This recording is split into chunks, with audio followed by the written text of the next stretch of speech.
ایک نظم کا ٹکڑا اسی حوالے سے کہ جو ہمارے ملک میں حالات چل رہے ہیں، زینب کا ایک ثانیہ ہوا۔ نظم کا عنوان ہے وہ پاکستان کی بیٹی۔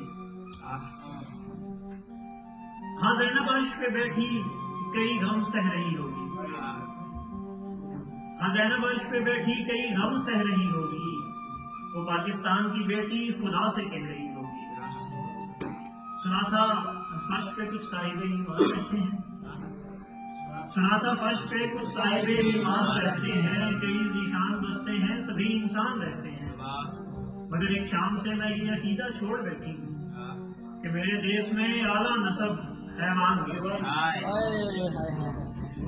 میری دنیا میں آمد پر کہیں افسوس ہوتا تھا، میری دنیا میں آمد پر کہیں افسوس ہوتا تھا، خوشی کا بیج بو کر بھی غموں کی فصل سوتا تھا۔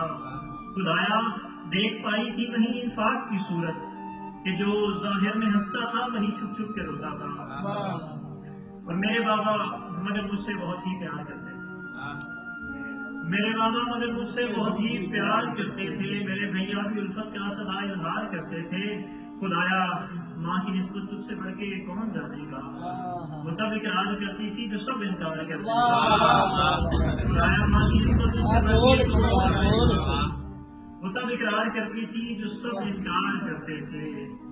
سنا تھا بیٹیاں نہ ہوں تو گھر رحمت نہیں ہوتی، سنا تھا بیٹیاں نہ ہوں تو گھر رحمت نہیں ہوتی، نصاب عشق میں کافی فقط نعمت نہیں ہوتی۔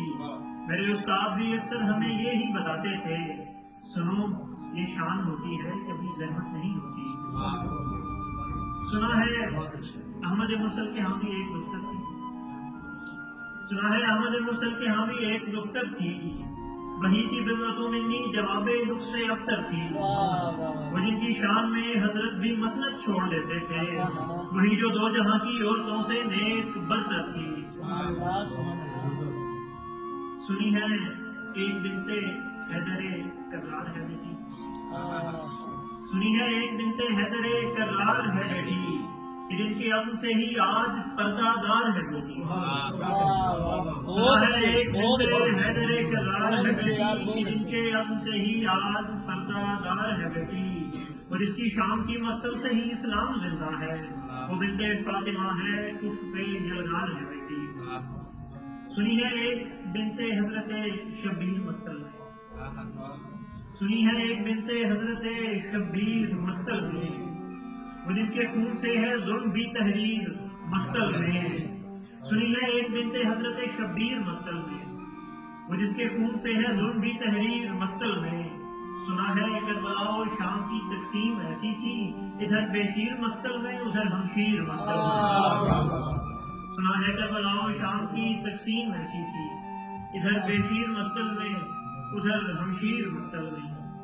میری اماں مجھے تاریخ کی باتیں بتاتی تھی، میری اماں مجھے تاریخ کی باتیں بتاتی تھی، مجھے اسلام کی تہذیب کی چادر کراتی تھی، میری اماں مجھے تاریخ کی باتیں بتاتی تھی، مجھے اسلام کی تہذیب کی چادر کراتی تھی۔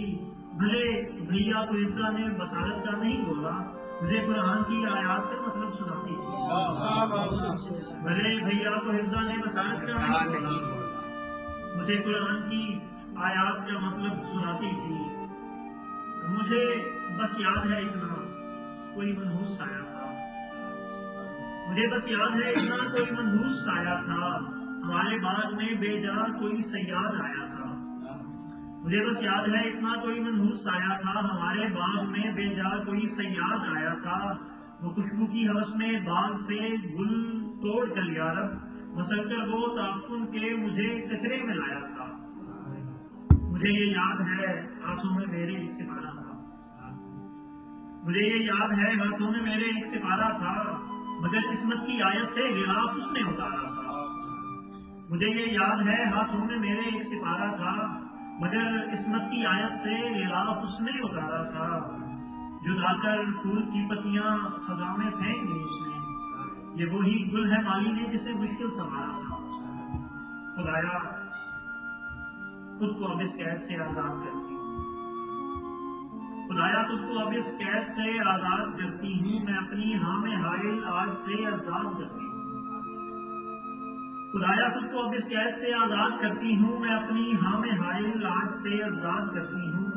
خدایا بس زمین پہ کوئی بیٹی اور نہ بھیجی، خدایا آپ سے میں آج یہ فریاد کرتی ہوں، دعا مانگو کسی شداد کے گھر بیٹیاں نہ ہوں، دعا مانگو کسی شداد کے گھر بیٹیاں نہ ہوں، کسی بے حس درندہ صفت کے گھر بیٹیاں نہ ہوں، دعا مانگو کسی شداد کے گھر بیٹیاں نہ ہوں، کسی بے حس درندہ صفت کے گھر بیٹیاں نہ ہوں۔ کہیں بہتر ہے بچپن میں انہیں درگور کر ڈالو، مگر کچرے میں لپٹی ڈھیریوں پر بیٹیاں نہ ہوں، مگر کچرے میں لپٹی ڈھیریوں پر